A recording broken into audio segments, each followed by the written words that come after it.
Good afternoon. My name is Sergeant Nicole Francis, and I am going to be conducting a class on how to identify terrain features on a military map. During this block of instruction, you will receive training on identifying the major and minor terrain features typically found on a military map. The reference is STP 21-1, SMCT, and then section 071 COMM-001, identify terrain features on a map. The action is to identify the 5 major, the 3 minor, and the 2 supplementary terrain features typically found on a military map. You are in a classroom environment, given the student handouts, which are just 2 pieces of paper and a writing utensil. And the standards is to achieve 100% in all written exams, as well as participate in any check on learning. The risk level is low. We are in a classroom environment. Beware of any tripping hazards, any chairs that are not pushed in. And at the end, you'll be evaluated on this block of instruction, and you must receive a first-time go on the evaluation, and the evaluation will be on the material that is covered. So all terrain features are derived from a complex landmass known as a mountain or ridgeline. And the term ridgeline is not interchangeable with the term ridge. And a ridgeline is a length of high ground, usually with changes of elevation along the top, and low ground on all sides, from which 10 natural or man-made features are classified. So the first feature is going to be a hill, and a hill is represented, is shown on a map by having a circle on top and concentric circles all around it. The hill top slopes down on all sides, and the inside of the smallest circle is the hilltop. The next feature is a saddle. A saddle is a dip or low point between 2 areas of higher ground, and the saddle is not necessarily the lower ground between the 2. It may simply be a dip or a break along several ridge crests. If you are in a saddle, there is high ground on 2 opposite directions, and lower ground in the other 2 directions, and a saddle is normally represented by an hourglass on a map. The next feature is a valley. And a valley is a stretched out groove of land, usually formed by streams or rivers. And a valley begins with high ground on 3 sides and usually has running water through it. If standing in a valley, 3 directions offer high ground, and 1 direction and the 4th direction offers low ground. Depending on its size and where a person is standing, it may not be obvious that there is low ground or high ground, but water flows from higher to lower.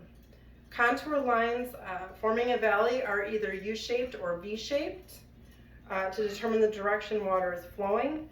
Look at the contour lines, and where the closed area of the U or the V is the direction in which the water is flowing. So water would be flowing up. The next feature is a ridge. A ridge is a sloping line of high ground, and if you're standing in the center line of a ridge, you will normally have low ground in 3 directions and high ground in 1 direction, with varying degrees of slope. If you cross a ridge at right angles, you will climb steeply to the crest and then descend steeply to the base. When you move along the path of a ridge, depending on the geographic location, there may be either an almost unnoticeable slope or a very obvious incline. Contour lines forming a ridge tend to be U-shaped or V-shaped. The closed end of a contour line points away from high ground. Next, we have a depression. And a depression is just a low point in the ground, or otherwise known as a hole in the ground. And it's represented with these little tick marks that indicate that there is a depression and that it is a hole. Depressions on maps are only represented if they're equal or greater to the contour interval will be shown.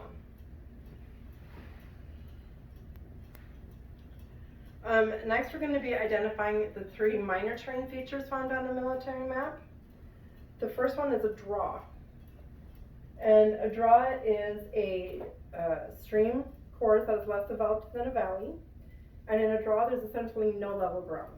And therefore little or no maneuver rooms within its confines. So you're probably not going to be taking military vehicles, and they're probably more likely going to be doing if you are standing in a draw, the ground slopes upward in 3 directions and downward in the other direction. And a draw could be considered the initial starting point of the valley. And the contour lines depicting a draw are typically U-shaped or V-shaped, with the points pointing to higher ground. And then the next is a spur. A spur is a short, continuous, sloping line of higher ground, normally jutting out from the side of a ridge. A spur is often formed by 2 roughly parallel streams cutting down the side of a ridge. The ground will slope down in 3 directions and up and down. The contour lines on a map depict a spur with a U or P pointing away from the ridge. Next is a cliff. A cliff is a vertical or near vertical feature. It is an abrupt change of land when the slope is so steep that the contour lines converge into one, carrying contours. The last contour line has tick marks pointing toward the ground. Cliffs are also shown by contour lines very close together, and in some instances.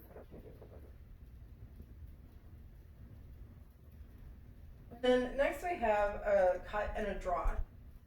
A cut is a man-made feature running through raised ground to put in roads or tracks. The cuts are shown on a map when they are at least 10 feet high, and the contour line extends the length of the cut and has tick marks that extend from the cut line to the road bed.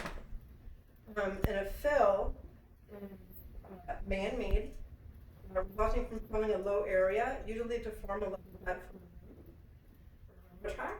Fills are shown on a map when they're at least 10 feet high, and they are drawn with a contour line. The contour line extends the length of the area, and it has tick marks that point toward the ground if the map scale permits. The length of the tick marks are drawn to scale and extend from the base.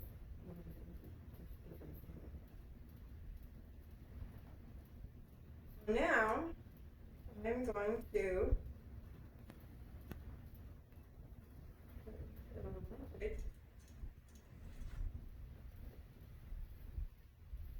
So next we're gonna have a test, and basically on this test what you're gonna do is you're gonna identify with the numbers.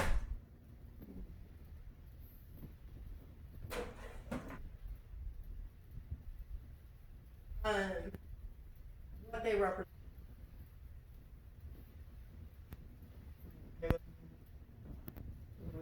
Here.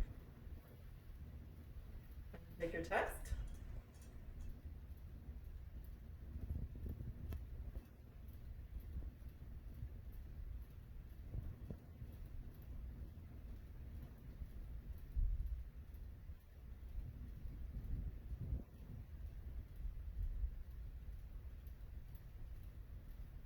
All right, time.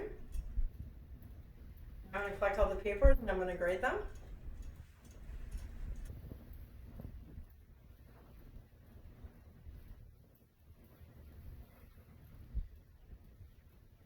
All right, so everybody passed.